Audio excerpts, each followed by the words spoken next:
This is MegaHurtz. I'm here with Kill Paris, here with Dubstep Live. He just threw down a very unique, fat set. What'd you think of the crowd tonight? It was great, man. I love the vibe here. Like, very different, but in a really, really good way. How does it compare to playing other cities? I don't know. It feels a lot more like the vibe is a lot more raw here, which I really like. You know what I mean?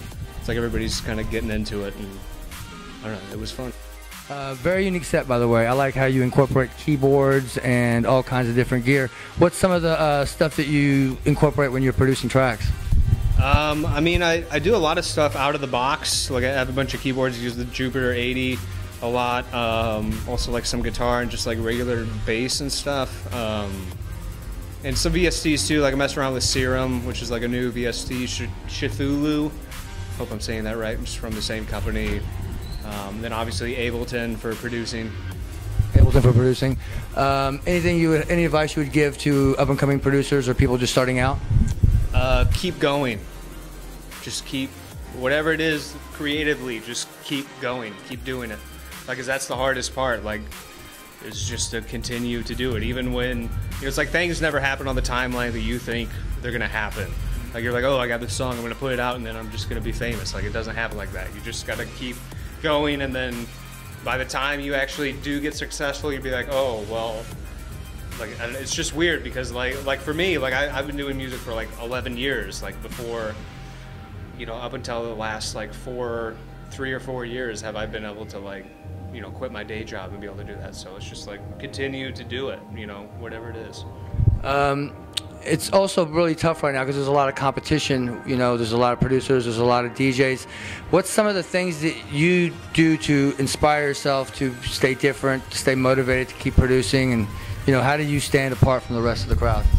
I mean, I think a lot of the mainstream stuff it's kind of funny because a lot of the mainstream stuff is kind of all the same. So when everything's all the same, it's actually pretty easy to be unique because you just have to do the opposite thing or just kind of experiment with stuff and kind of find your footing and everything. And, you know, I think a lot of producers have problems with that, and I know I had a lot of trouble with that, like, starting out, and I'm still having trouble with that now, is like trying to find, you know, because you always want to change and always want to evolve your sound and change and everything, but I mean, again, you just got to keep going and keep trying new things, you know, keep it exciting. What's in store for the future with your sound? Are you going to stick with the same sound? You're going to change it up a little bit? What do the fans have in store for you with some new music? I mean, right now, like, I'm finishing up my album right now, which is the first, like, full-length album that I've done, and it's definitely different, but kind of the same at the same time. Like, it's very melodic, very, I don't know, I guess I'm just trying to, like, change things up and kind of do something a little different, things like more musical. Yeah, I mean, that's kind of like all I've been working on, and just, I don't know, I'm trying to progress, but in, like, more of a melodic way as opposed to, like, trying to sound harder or anything, you know. Like, most of my album is it's kind of dialed back a little bit, but, you know, it's very emotional, a lot of, like, vibes to it, you know. When you're in the car and you're not listening to EDM, what would you be listening to? I listen to podcasts a lot, like Kevin Smith. He's, like, one of my favorite guys, like, ever.